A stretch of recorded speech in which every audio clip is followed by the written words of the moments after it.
Screen show हो रही है ना? Yes sir. देखिए, तो आज का मेरा टॉपिक है जो कि है मेरा हाइजेनबर्ग अनसर्टेनिटी प्रिंसिपल। ठीक है, हाइजेनबर्ग अनसर्टेनिटी प्रिंसिपल। सो हाइजेनबर्ग अनसर्टेनिटी प्रिंसिपल हमें क्या कहता है? अनसर्टेनिटी का मतलब होता है जो सर्टेन नहीं है, मतलब जिसमें कुछ ना कुछ एरर्स आ रहे हैं या कोई एक्यूरेसी में दिक्कत आ रही है, वो अनसर्टेन होता है। ठीक है। अब हाइजेनबर्ग अनसर्टेनिटी प्रिंसिपल क्या कहता है? ये एक ऐसा प्रिंसिपल है जो बताता है कि हम एग्जैक्ट पोजीशन या फिर एग्जैक्ट मोमेंटम किसी भी स्पीशीज का डिटरमाइन नहीं कर सकते सेम टाइम पे। ठीक है। सेम टाइम पे एग्जैक्ट मोमेंटम या फिर एग्जैक्ट पोजीशन किसी भी पार्टिकल की डिटरमाइन करना इम्पॉसिबल है according to Heisenberg uncertainty principle. जैसे करो ये फैन है, इस फैन पे मैं एक छोटा सा पॉइंट लगा देता हूँ। अब मैं क्या हो रहा है, अब ये फैन रोटेट कर रहा है, क्या मैं इस पॉइंट की पोजीशन बता पा रहा हूँ या नहीं बता पा रहा? जब फैन मेरा रोटेट करेगा तो ये जो छोटा सा पॉइंट है वो मेरे को पता नहीं लगेगा ना कि फैन पे कहाँ है।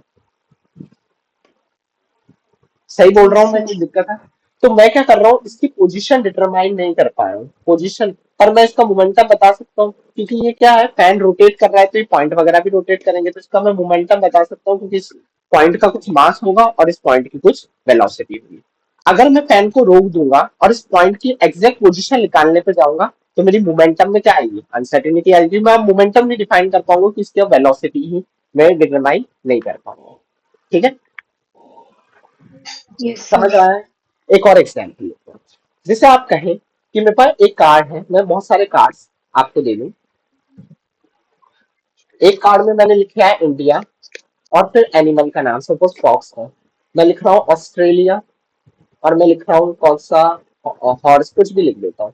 मैं लिख देता हूँ जापान, मैं लिख देता हूँ कोई एनिमल का नाम बताओ, काउ लिख देता हूँ, और साउथ कोरिया लिख देता हूँ, और फिर मैं लिख देता हूँ बफेलो। ठीक है, ये एनिमल्स के नाम है। अब मैं आपको बोलूं कि ये कार्ड जो है एक सेकंड में एक कार्ड जाएगा और मैं आपको बोलूं आप कंट्रीज का नाम लिखो, लिख पाओगे आप? एक सेकंड में मैं आपसे कार्ड पास करूंगा और आपको कंट्री का नाम लिखना है, इंडिया, ऑस्ट्रेलिया, जापान, आप लिख पाएंगे? कोई दिक्कत होगी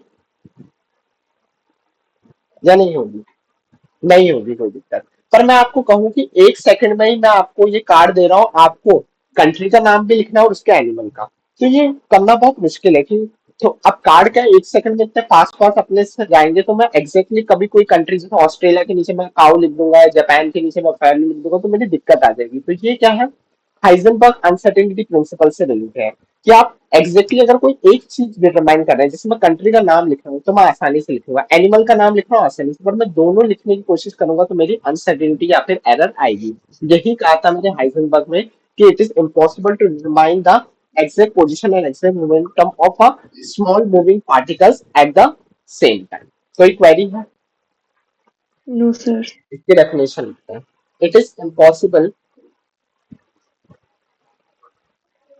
it is impossible to,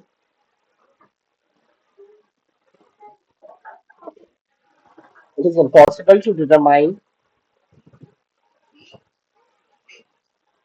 the exact position and momentum and exact momentum of a body as small as electron at the same time या फिर simultaneously, मतलब सेम टाइम पे ही मैं एग्जैक्ट पोजीशन और मोमेंटम नहीं बता पाऊँ। अगर मैं पोजीशन के अंदर देखूंगा कि एग्जैक्ट पोजीशन बता रहा हूँ तो मोमेंटम में अनसर्टिनिटी आएगी, या एग्जैक्ट मोमेंटम बता रहा हूँ तो पोजीशन में अनसर्टिनिटी आएगी। ठीक है। हाइजेनबर्ग का फॉर्मूला क्या होता है? इसमें होता है कि delta X dot delta P is greater than equal to H upon 4 pi. Delta X क्या है? मेरा अनसर्टिनिटी इन पोजीशन, कि पोजीशन के अंदर अनसर्टिनिटी क्या है, और डेल्टा पी है मेरा अनसर्टिनिटी इन मोमेंटम। ठीक है। और एच है मेरा कौन सा कांस्टेंट? Planck's constant. कोई क्वेरी यहाँ पर? No sir. सिडनी कोई डाउट है? डेल्टा एक्स को नहीं। हम कह रहे हैं, मोमेंटम को क्या लिख सकता हूं मैं? अब देखिए, मोमेंटम होता है मेरा मास इनटू वेलोसिटी। अब मैं अनसर्टिनिटी मोमेंटम के अंदर लाऊंगा तो मेरी अनसर्टिनिटी किसके अंदर आएगी, वेलोसिटी के अंदर, कि मास तो मेरा कांस्टेंट है, वो तो कभी चेंज होगा नहीं। तो डेल्टा एक्स डेल्टा पी को मैं लिख सकता हूँ M delta V is greater than equal to H upon 4 pi. या फिर मैं इसको ऐसे भी लिख सकता हूँ कि delta X dot delta V is greater than equal to H upon 4 pi. देखिए कोई डाउट हो तो पूछिए, कोई क्वेरी यहाँ तक? नहीं, ठीक है। अगर मैं कहूँ when delta x is zero, delta x zero का मतलब क्या है कि आप अनसर्टेनिटी पोजीशन के अंदर बिल्कुल भी नहीं है, मतलब आप एग्जैक्ट पोजीशन किसी की भी डिटरमाइन कर रहे हैं। तो आप यहाँ पे अगर डेल्टा एक्स आप जीरो रखेंगे तो डेल्टा भी हो जाएगा एच अपॉन 4 पाई एम इंटू डेल्टा एक्स। तो एच अपॉन जीरो मतलब इंफिनिटी, मतलब आपकी वेलोसिटी में क्या आएगी, बहुत ज्यादा अनसर्टेनिटी आएगी, मतलब मोमेंटम जो होगा आपका बहुत अनसर्टेन होगा। आपने बोला कि पोजीशन के अंदर कोई भी अनसर्टेनिटी नहीं है, मतलब आप एग्जैक्ट पोजीशन बता पा रहे हैं किसी पार्टिकल की। अगर आप एग्जैक्ट पोजीशन किसी भी पार्टिकल की बता पा रहे हैं तो उसकी वेलोसिटी में क्या आएगी, फिर अनसर्टेनिटी आएगी। मैंने मैथमेटिकली भी आपको डिराइव कर दिया। और ऐसा भी होगा, अगर डेल्टा भी मेरा जीरो होगा तो डेल्टा एक्स क्या हो जाएगा, ठीक है। अगर आप एग्जैक्ट पोजीशन बता पा रहे हैं, मतलब एग्जैक्ट वेलोसिटी बता पा रहे हैं, तो पोजीशन में क्या आ जाएगी, अनसर्टेनिटी आ जाएगी। कोई क्वेरी है तो पूछिए। No, sir. कोई नहीं क्वेरी। अब एक क्वेश्चन ट्राई करते हैं। क्वेश्चन है हमारा नीट 2008 का क्वेश्चन है। क्वेश्चन है इफ अनसर्टेनिटी इन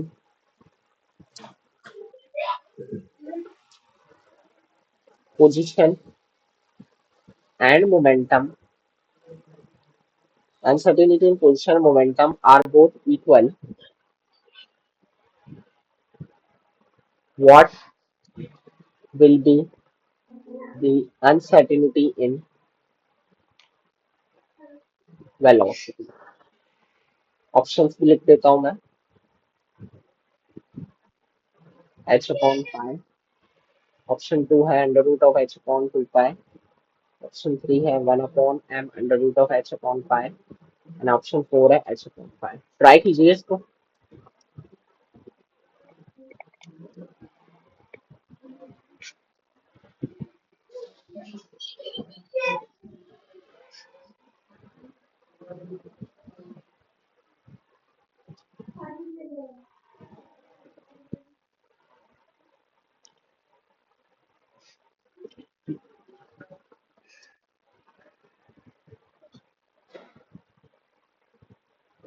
मैं ही करवा दूं इसको या ट्राई हो रहा है?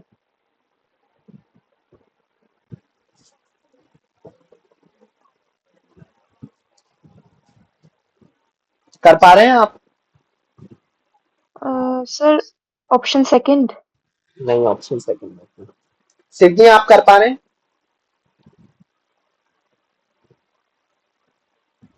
चलो, It will be option. It will be option three. No no, option C. देखिए फॉर्मूला क्या है, delta X dot delta P is equals to H upon 4 pi. Greater than equal है, मैं इक्वल ले लेता हूँ।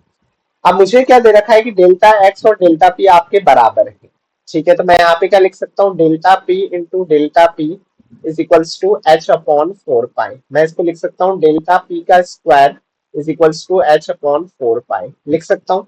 तो मेरा डेल्टा पी का स्क्वायर है, मतलब किसका होगा, मास का स्क्वायर इंटू वेलोसिटी का square is equals to H upon 4 pi, लिख सकता हूँ। कोई क्वेरी नहीं। तो डेल्टा वी स्क्वायर क्या हो जाएगा, H upon 4 pi into M square. So delta V क्या आ जाएगा, under root of H upon 4 pi into 1/2m। 4 बाहर आ जाएगा तो ये ऐसा आ जाएगा एक्सप्रेशन,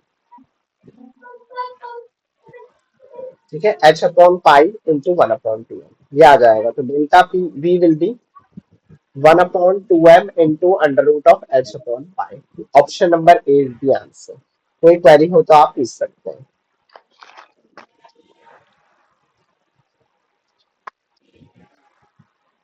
कोई क्वेरी किसी को? No, sir. अगला क्वेश्चन लूं? Yes, sir. अगला क्वेश्चन लेते हैं। अगला क्वेश्चन है हमारे पास कि क्वेश्चन है if position of electron if position of electron were measured with accuracy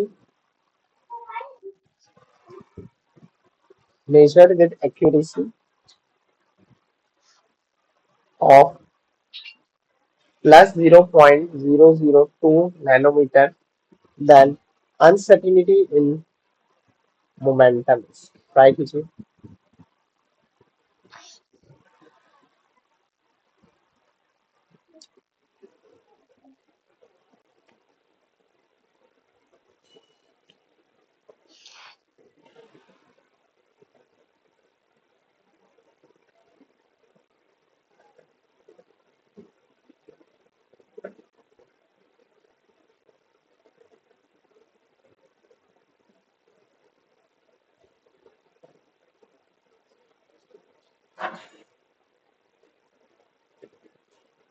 क्या हो पाएगा ये क्वेश्चन?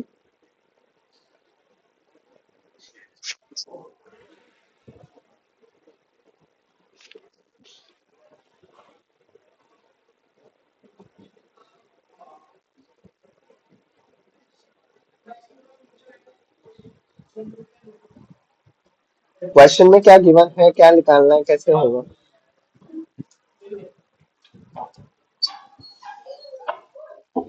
क्या गिवन है क्वेश्चन में? Position. delta x. Delta x. Very good. So delta x is given as 0.002 nanometer. हमसे कि पूछा अनसर्टेनिटी मोमेंटम. डेल्टा p आसानी ही delta x dot delta p is equals to h upon 4 pi. तो कैसे हो जाएगा? Delta p will be h upon 4 pi into delta x. Expression में डालते हैं 6.6 इंटू 10⁻34. पाई है 3.14. 1 नैनोमीटर किसके बराबर होता है? मीटर में कन्वर्ट करो नैनोमीटर को. 10⁻⁹ सॉल्व कीजिए इसको. क्या आ रहा है? अच्छा ये प्लैंक कांस्टेंट का वैल्यू दिया हुआ रहेगा या? प्लैंक्स कांस्टेंट का नहीं दिया हुआ होता आप लिख सकते हैं 6.62 इंटू 10⁻34. या फिर क्वेश्चन में अगर दिया हुआ है, इस क्वेश्चन में दिया हुआ है, क्वेश्चन में तो नहीं दिया हुआ है, तो आपको याद ही होना चाहिए प्लैंक्स कांस्टेंट का वैल्यू. तो ठीक है. सो इसको सॉल्व करें. क्या आंसर आ रहा है? जब तक मैं अगला क्वेश्चन लिखने की कोशिश करता हूँ. कोई क्वेरी हो तो आप पूछ सकते हैं मुझसे.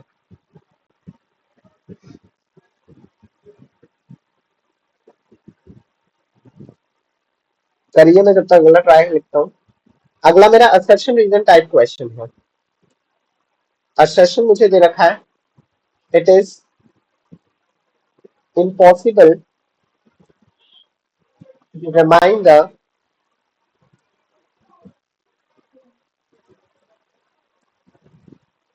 exact position and exact momentum of electron.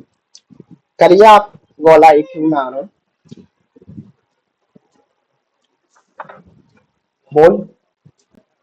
आ रहा हूँ तो मेरी क्लास चल रही है यार. तो लिया आदित्य. हाँ आदित्य बोलने में रिकॉर्डिंग चल रही है क्लास में. करिए.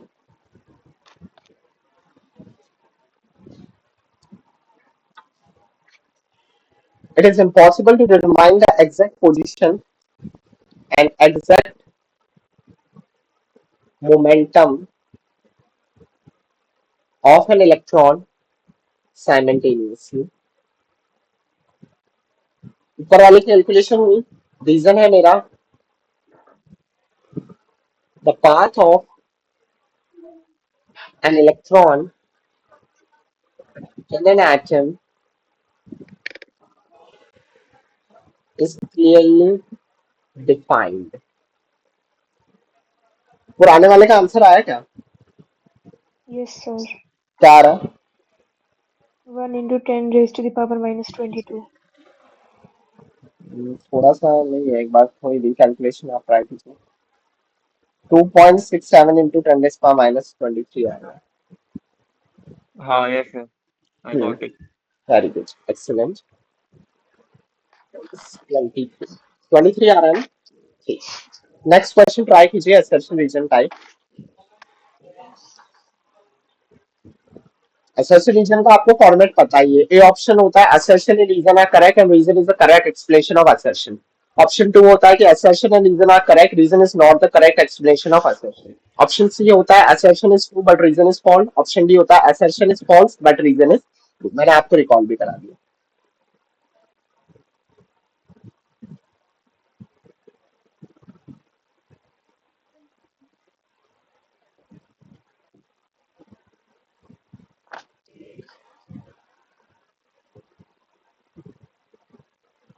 क्या होगा assertion and reason क्वेश्चन का आंसर?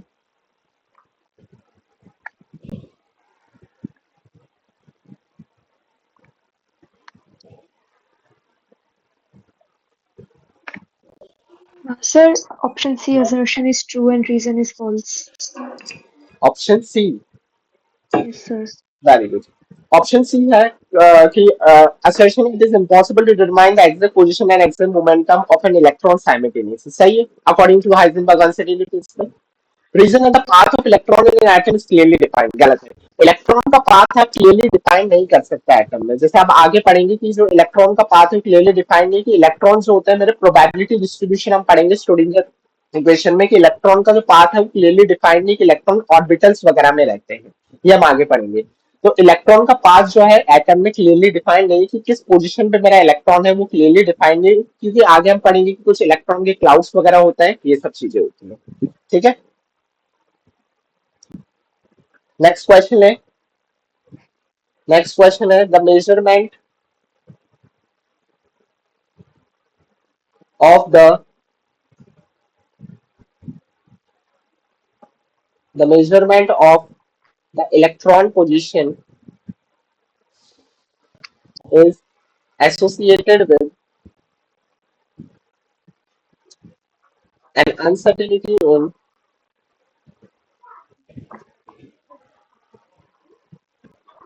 in momentum is, कितनी अनसर्टेनिटी है? 1 into 10 to the power minus 18 gram centimetre second inverse. आपसे पूछा है अनसर्टेनिटी इन वेलोसिटी क्या होगी। करिए। ये तो बहुत आसान क्वेश्चन है, आराम से होना चाहिए। अब यहाँ पे आप मास ऑफ इलेक्ट्रॉन, आपको याद है मास ऑफ इलेक्ट्रॉन क्या होता है? नहीं होता है तो मैं बता देता हूँ कि जो मास होता है मेरा इलेक्ट्रॉन को होता है 9.1 इंटू 10⁻³ kg। करिए।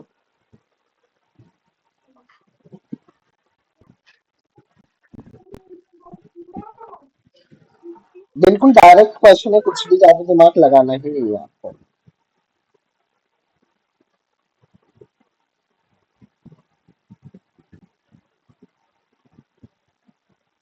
फिर उसके बाद नया टॉपिक लेंगे। हाइजेनबर्ग कंप्लीट हो गया है।